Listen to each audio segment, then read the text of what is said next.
Hey guys, how you doing today? Um, I wanted to show you what I have been doing to try to get my calatheas through winter because I struggle with them for some reason. Um, I believe it was an overwatering issue actually because if you go back and if you watch the video from Linda Sue Plants for You. If you watch her video about Calathea, she did a really great video talking about Calatheas and how to take care of them, how she takes care of them. And I believe, honestly, that I was overwatering mine. And I also think that my other issue was because I have wall water. And you can see here that I'm doing a little experiment for over the winter. I mean, I know it's not winter yet, but I'm just preparing. But the first plant that I want to talk about is my rattlesnake Calathea. I got her when she was very, very small. I got her in January, I believe. And she was very tiny. I've always struggled with her for some reason. I do not know why. She grows. She makes new growth. But all of her tips are always crunchy. She just never grows well. Has never grown well for me until recently. She's got all kinds of new growth on her now. She's got a few little babies coming up. And she has put on all this growth for me. I had her out on the back porch, and she grew very well. She got a lot bigger. She got a lot more leaves. Some of her leaves are coming in a lot cleaner. As you can see, they are not crunchy.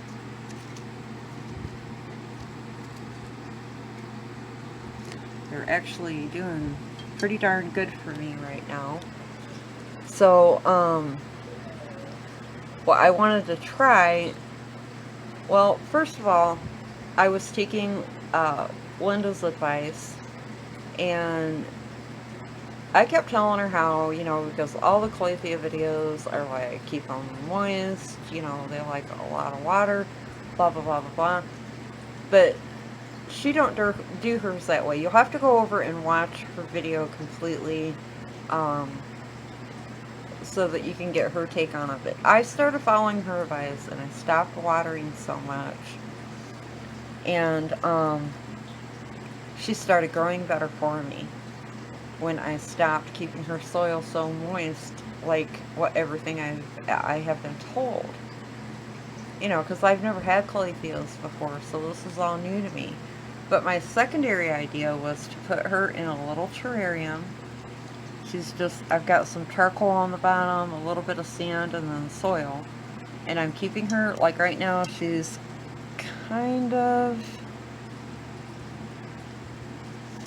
she doesn't need water. She doesn't need water. But this is what I'm trying for the winter with her. And I've got them all inside now. And I'm also going to keep them in my plant room because in the fall and winter, when we get our heat running eventually, that room stays warmer.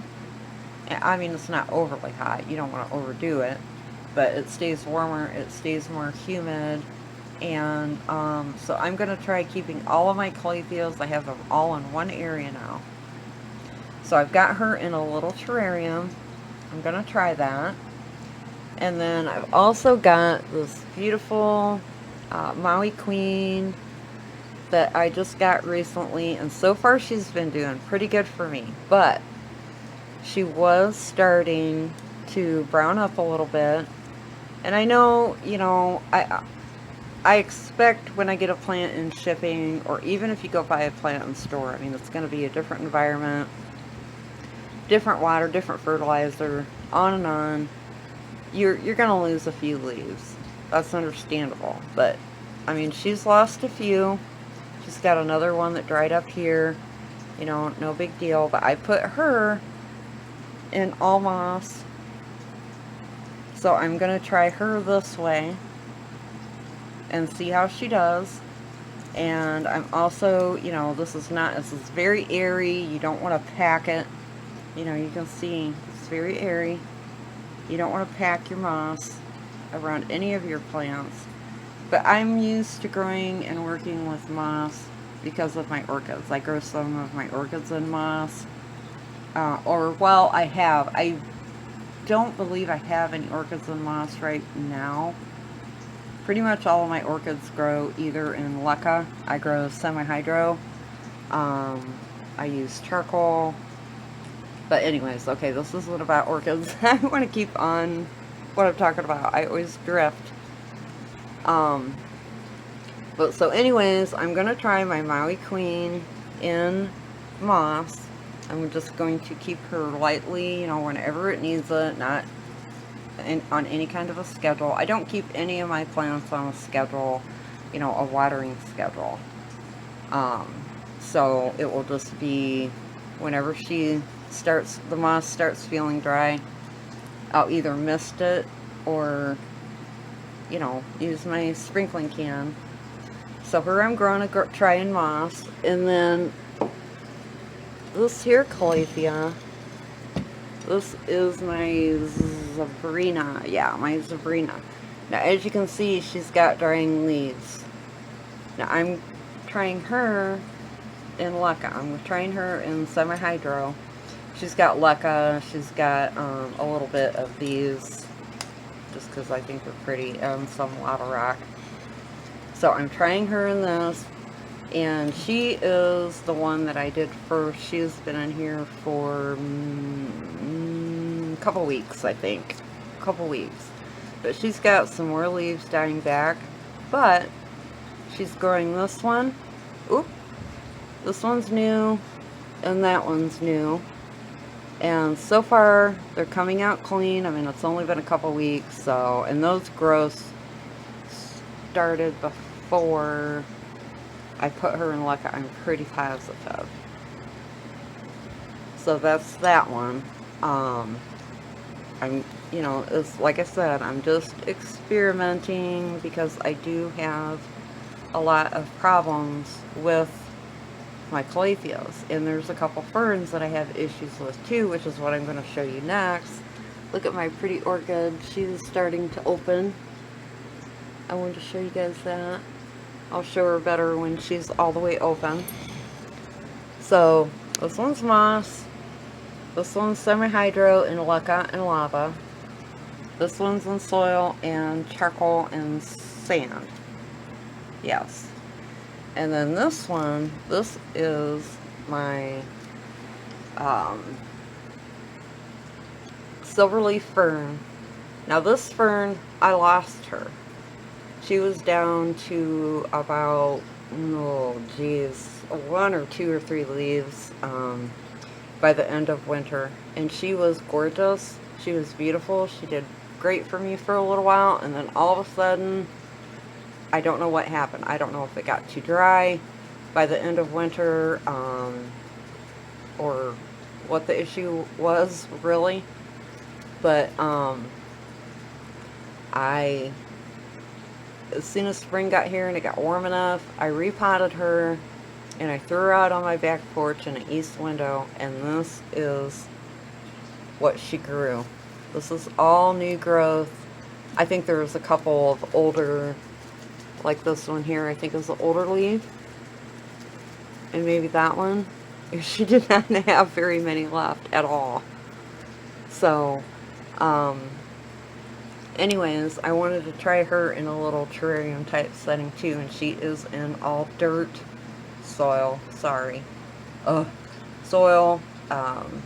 sand, and I have rock on the bottom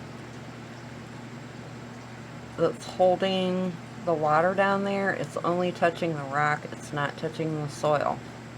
So this is another experiment, And then I have charcoal, a little bit of sand, and soil. So I want to try her in that for the winter and see how she does. Another thing that I think was affecting my calatheas and some of my ferns was I was misting them with my wall water. I don't think they like my wall water. I have talked to a few people, specifically Linda from over at Linda Seed Plants for You. I love talking to her. We talk almost daily, and we talk about a lot of plants. We talk about a lot of things, but she told me that she thinks it's my well water because she has well water too, and she was having kind of the same issues. So I'm thinking that them getting misted by my well water was some of the issue. So I have stopped misting until I get, I want to get some, I've been using rainwater, but then, you know, that you can't always count on that. It rains and it don't rain, and then you have it and you don't have it, you know. But that is what I am trying for my experiments, and I'm hoping that they do a little bit better for me this winter. So we will see. We will see. I do have another Calathea, and she is doing fine for me. That is my Wurzelwicki. She gets a little bit of brown tipping, but she is not a struggle like some of my other ones have been. So I'm leaving her alone. I do not want to mess with her. She's got some new growths coming up, and she's like okay. So, but yeah, Calatheas are, I think, between the well water misting, and just a drier environment in the wintertime. You know, it's kind of a struggle. But, so between the moss and the semi-hydro with Aleka and the two that I have on soil, I'm going to see how it goes for the winter. If I start seeing any big issues, I will pull them out and put them all back regularly. But I really think that they'll be fine. So, you know, if you have a Calathea that you're struggling with, or a little fern that you're struggling with, you know, try a terrarium type thing in glass if you have it. I know I've tried them before, and they do really help. I've got one out on my front porch right now that is a maidenhair fern that I am always struggling with those ferns, and it's a shame because they are beautiful. I love having them in my home. My mom struggles with them too, and she is a great grower. And so, you know, it's just some plants are more touchier than others in our homes and our environments. So you just got to kind of play around with your plants a little bit and see if you can't do something a little bit differently to try to help your plant out so you can enjoy them in your home. I think that, you know, it's like my Boston fern. I can bring her in after she's been out on my front porch all summer, and I think that's a whole nother issue, you know, when you're growing outside all summer and you've got the warmth and the humidity, and you know, and then you drag them in the house, and you know, their whole environment changes, and they might do good for a little while, and then all of a sudden, boom, you know, they go crazy. They start dropping leaves, and everything's drying off, and you know, it just seems like no matter how much light, how much humidity, and how much water you give them, it's just a complete fight sometimes. But that's that. But I do, I do want to talk about the planty kindness hashtag that is going around. I think it's great that the plant community can come together like they have. I've watched several videos and I absolutely love it. I think it's a great, wonderful thing.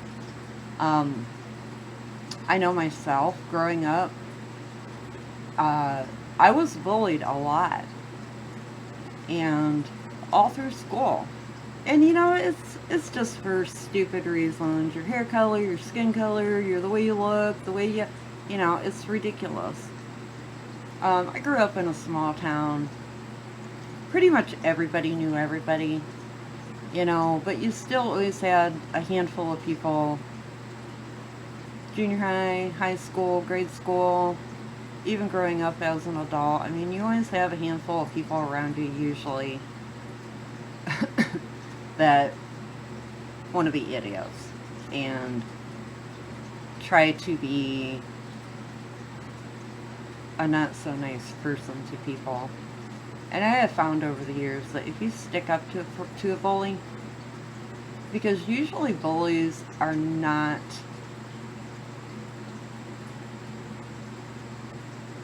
questioned. They're not. A bully will keep bullying you if you let them. Nobody is going to stick up to a bully because they're afraid of getting bullied by that bully. But I have found over the years that if you do stick up to a bully, especially in person bullies and internet bullies are different, yes, but all in all, they're the same.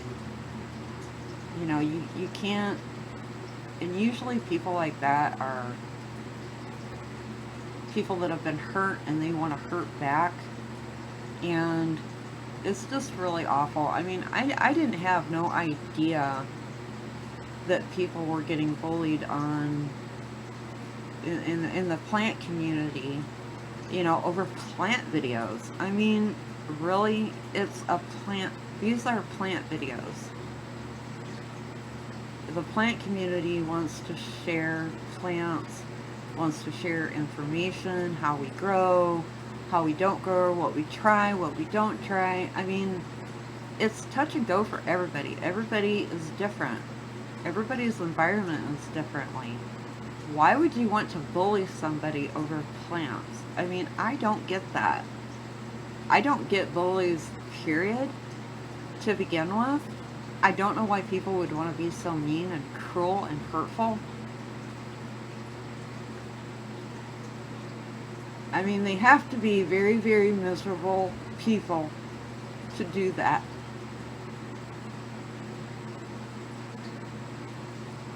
So in return, they want to make everybody around them miserable.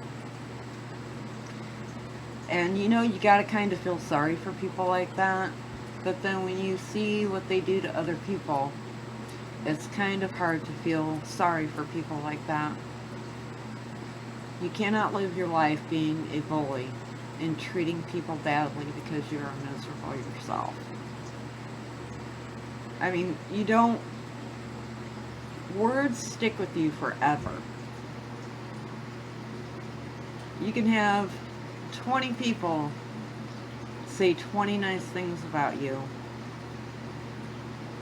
and then you can have one person say one really crappy ass thing to you, and that will be the thing that sticks with you for the rest of your life.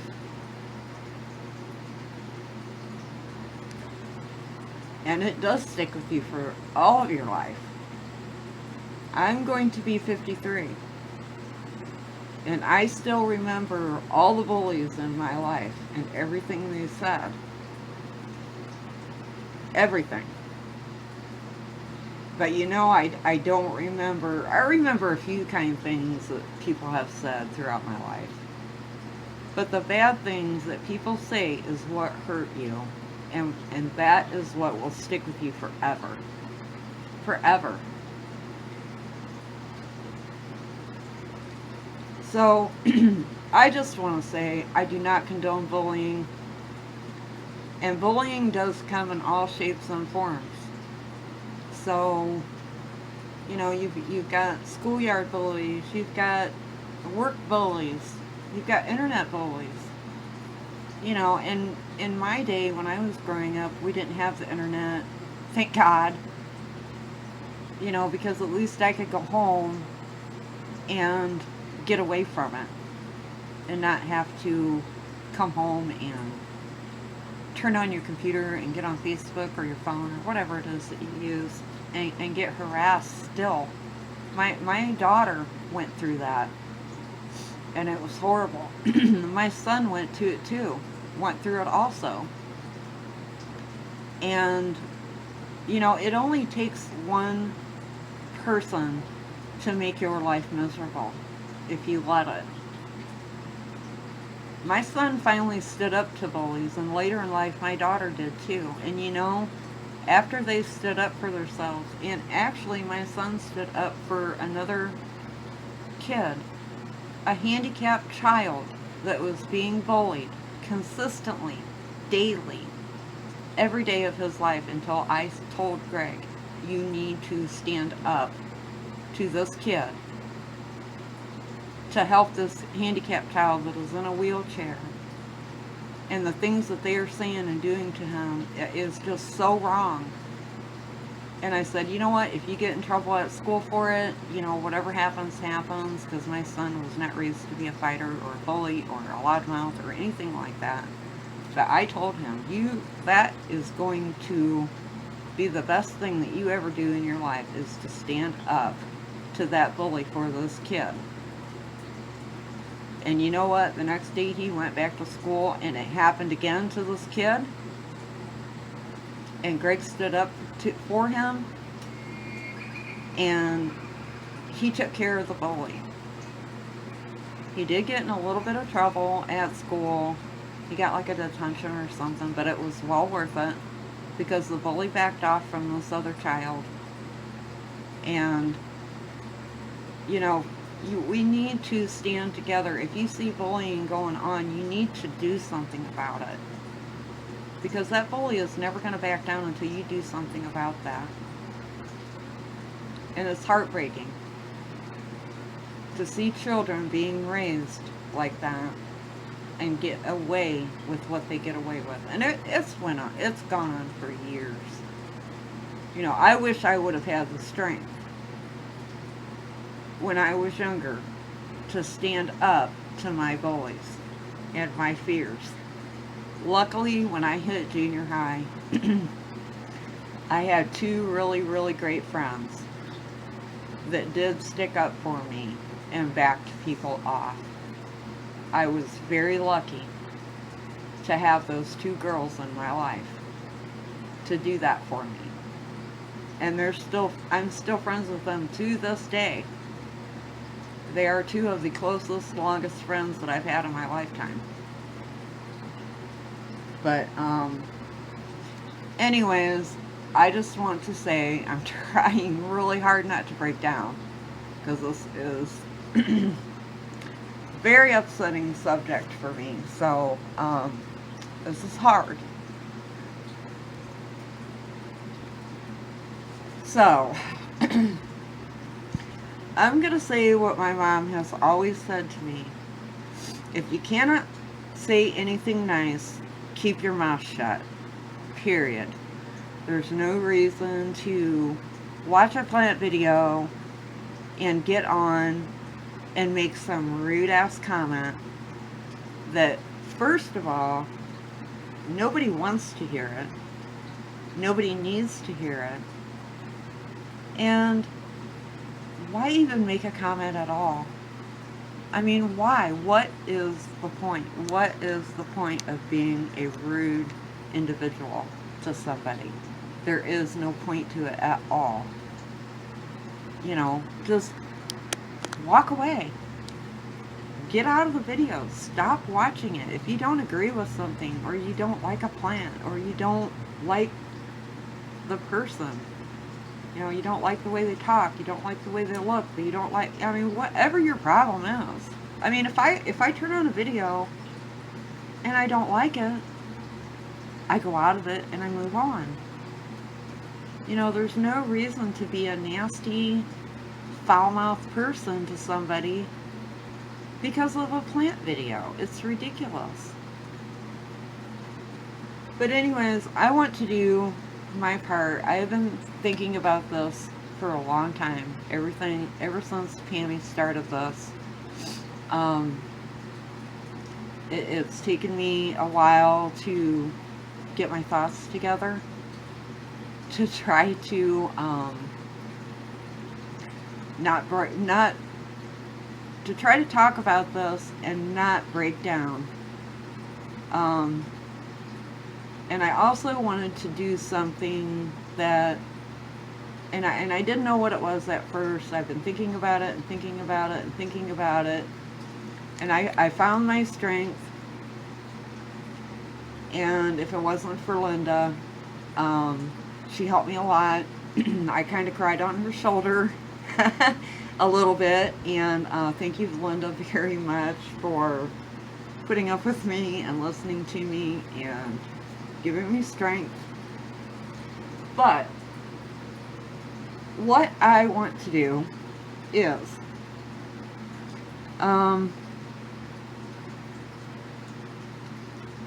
there are a lot of new YouTubers out here that are great.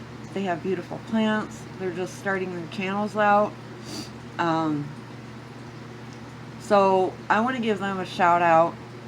I'm going to try to do one. Well, I'm not going to try. I am going to do it every video I make. Whether it's 1 a week, 5 a week, 6, it don't matter. I'm going to shout out to a new and upcoming plant YouTuber that I watch, that I subscribe to, that I enjoy watching, and I hope that you guys will go over to their channel and watch their videos and subscribe and comment and be nice. People do not need heartache in their life on the internet, because you don't know what's going on in their real life. YouTube is not real. It is not real life. Do you know what I mean? YouTube is not real. It is a video making place. I mean, yeah, we talk about real things. We talk about plants. We talk about, you know, blah blah blah blah blah, friendships, but it's not real. You don't know what's going on in somebody else's life behind the scenes. You know, you just don't know. Give people a break. Be nice. But my first YouTuber, this is a lady that I have been watching for I think about a month or so, maybe a little longer. I'm not really sure. I've been subscribed to her for a while. I watch every one of her videos when they come out. Or, you know, I try to. But this lady she's got a lot of really cute plants. I love her. She's hilarious. She's really funny. She's down to earth, and I love that. I love watching down to earth people. I'm not really into all the, you know, I'm not in that generation for all the crazy music and blah blah blah, whatever. I'm not putting anybody down, because I do like it. I love it, but I like to, when I'm sitting down at night, in the evening, or early in the morning, I like to just watch calm videos, and you guys know what I mean. But this YouTuber that I want to do a shout out for today, her name is DivineVulpes, VULPES. I will put her channel name on the screen. She's very nice. She's got some great plants. She's just starting out. She doesn't have a whole bunch of plants, but she's a great lady. I love watching her. And I think you guys will like her too. Most of you that subscribe to me, I think you would like her. And I would appreciate if everybody would go over, give her videos a look-see, you know, and if you like what you're seeing, subscribe to her, give her a like, leave her a great comment. And my next video, I will do another one I will do another new and upcoming plant YouTuber. I think that is great, and I hope that everybody will do it. You know, if you find a YouTuber out there that you love and you like, and, you know, give them a shout out, give them a hand up, because doing YouTube videos is not easy. And, you know, you go through a lot. You're taking the time to make the videos, you're taking the time to try to edit. I don't edit that great, so sorry. But, I don't have time to edit. But, you know, let's give a hand up to some of these new and upcoming YouTubers, you know. I mean, we're going to be our next wave generation of plant people. You know, I've been growing plants all my life, and I love to see the new and upcoming plant people. I like to see them grow from running to Lowe's and buying 10 plants and coming home and being all excited, to a couple months later growing and really figuring out, you know, what it is, the plants that you really like and the plants that grow best for you. I mean, it is great to see that. And so yeah, you guys go check out DivineVulpes. I will put her name in across the screen, and then I will also put her channel name down in the description. Everybody have a great day, a great week. Be kind. If you can't say something kind, just keep your mouth shut. Because just remember, you never know what that person is going through. And you could set off a bomb with your comment and not even realize what you're doing. So just be kind. And like I say at the end of all my comments and at the end of my videos, I always say bye, peace. There's a reason I say peace at the end of my videos. And when I make a comment, I put my little heart and peace sign. Love and peace, guys.